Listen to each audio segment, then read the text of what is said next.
Hello, folks. Welcome back to Jim's Multimedia Musings and to part two of the two-part essay that I promised you guys about movies I've seen on Netflix. Okay, this next movie I'm about to talk about is extremely popular.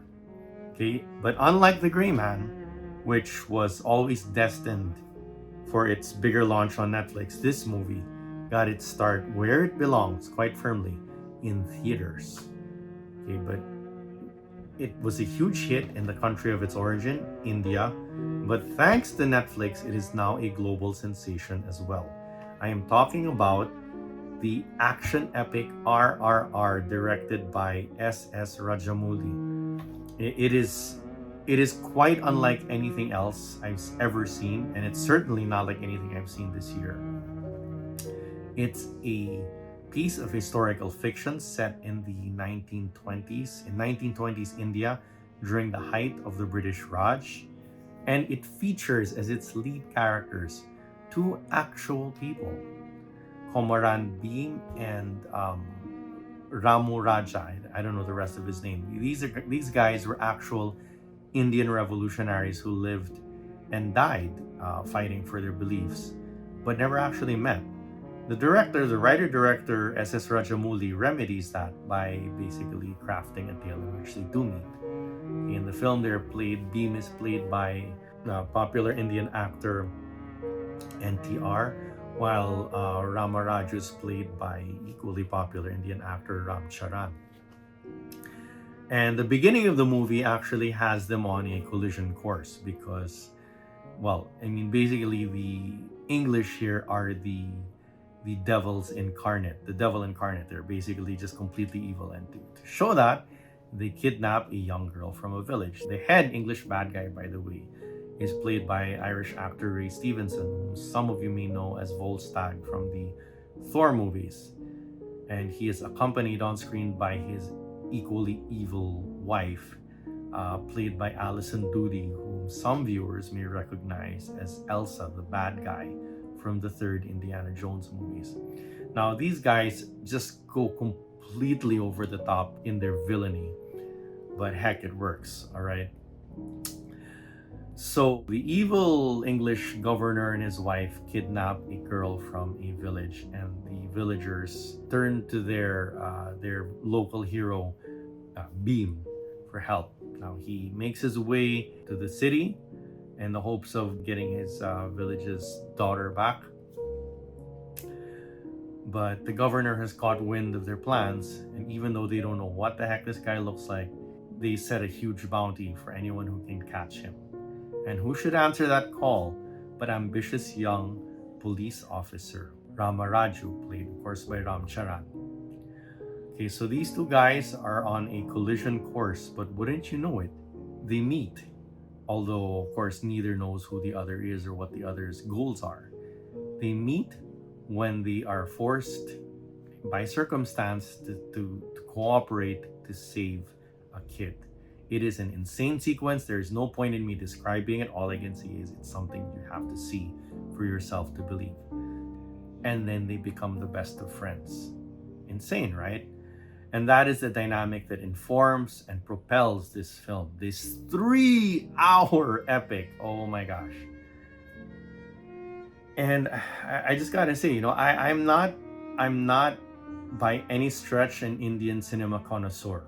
Okay, like many people outside of India, my exposure to Indian movies is basically limited to the occasional YouTube video in which the visual effects in Indian movies are thoroughly mocked. Okay, so it was kind of a surprise to me that this movie gobsmacked me and my entire family the way it did. So you basically have this narrative of friendship, a fictional narrative that's important to emphasize, that's just accompanied by some really bonkers visuals and storytelling. I mean, we do know, even us Indian cinema noobs do know that Indians in their movies are prone to breaking out into song, Bollywood and all of that, right? But the way this movie presents it is just absolutely show-stopping.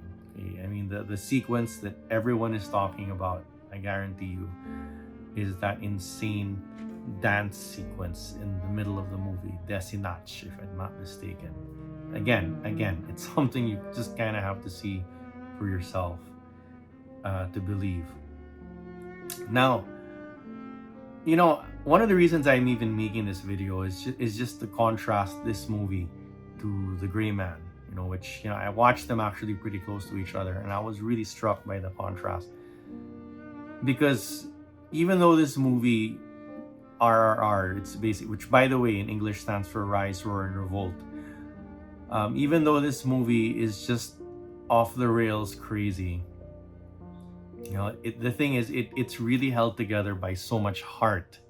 What makes this movie stand out in a marketplace full of loud action movies or franchise films is that it's got so much heart, and it's telling a story that has heart. I mean, it is held together by their friendship. The lead characters extremely unlikely friendship, and there's a mournful scene where one of them betrays the other. There's a flogging scene. Oh wow, there is a gratuitous flogging scene late in the movie that even rivals what was shown in The Passion of the Christ. I kid you not. This movie is full of extremes. It's extreme music, extreme violence.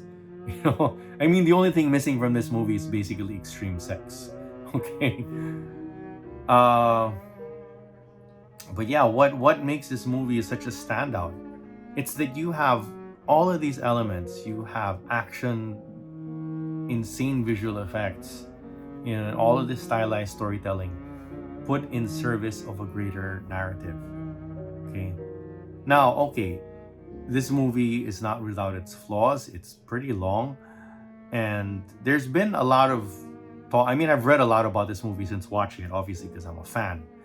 And not knowing anything about Indian history or politics, apart from the fact that they were colonized by the British and were granted their independence sometime after the Second World War. Apart from that, I know precious little. And of course, I know that Mohandas Gandhi was one of their most treasured national heroes. But apparently, this movie takes a different view on that. It's apparently kind of right-wing. I don't really know what that means in an Indian context. Okay. But it has it has a brand of politics that not everyone is thrilled about. I don't profess to have any knowledge of that. But what I will say is this. Number one, this movie has about as much historical value as something like Django Unchained or Inglourious Bastards or Once Upon a Time in Hollywood. It's freaking fiction, people. I mean, you got somebody hitting people with a motorcycle. Okay. Now, as to its propaganda value, I don't know. Personally, I personally, okay, let me offer my uninformed opinion here. I don't think it's a real threat in terms of propaganda because it talks about things that happened 100 years ago, literally. And it talks about them in such a way, in such an outrageous way, that that you really have to be really fired up to take anything that it says seriously. Okay, I mean, so Gandhi was left out of this post credits or this mid credits montage about the heroes for independence. Okay, that's a bit of a statement. Even an outsider like me noticed his absence. But yeah, I honestly don't feel that whatever veiled propaganda there is should be something with which this movie can be discredited, because before anything else, it tells a very compelling story about two very unlikely friends. I mean, so unlikely that in real life they never even met. And I'd like to take this opportunity to contrast this film to The Gray Man, okay, which again launched on Netflix, is supposed to launch a franchise for them. I mean, assuming it ever does. Okay, this movie, as bonkers as it is not a product. It's basically S.S. Rajamouli telling a story that he wanted to tell, telling a story that he felt passionate about. In fact, I've heard that S.S. Rajamouli did not want to make a sequel to this movie. I mean, why? These people are historical figures. Apparently, the movie studio is trying to twist his arm to do it. But S.S. Rajamouli did not conceive of this movie as having any follow-ups. Quite a contrast to The Gray Man, right?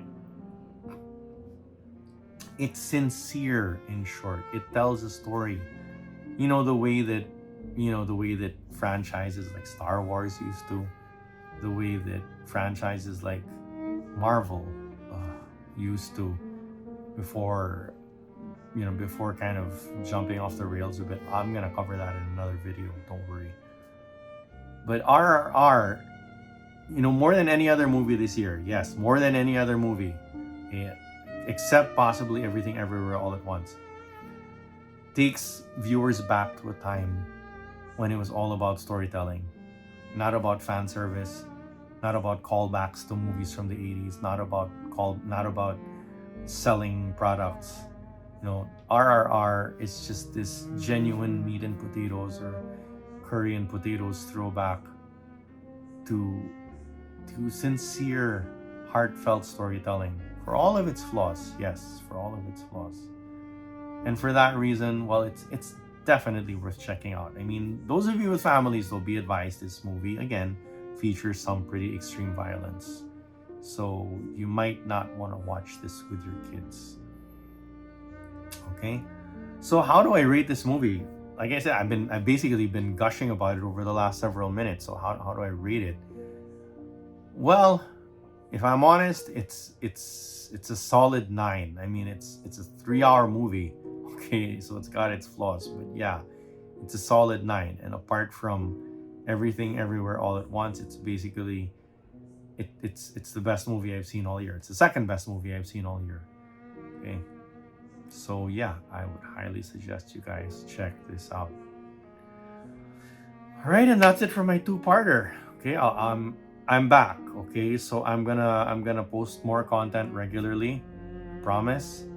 All right, and I hope you like this video. And for those of you who just got here, okay, we don't have a whole lot of content, so please consider checking out the other videos. Give us a like and a subscribe, and hit that notification bell.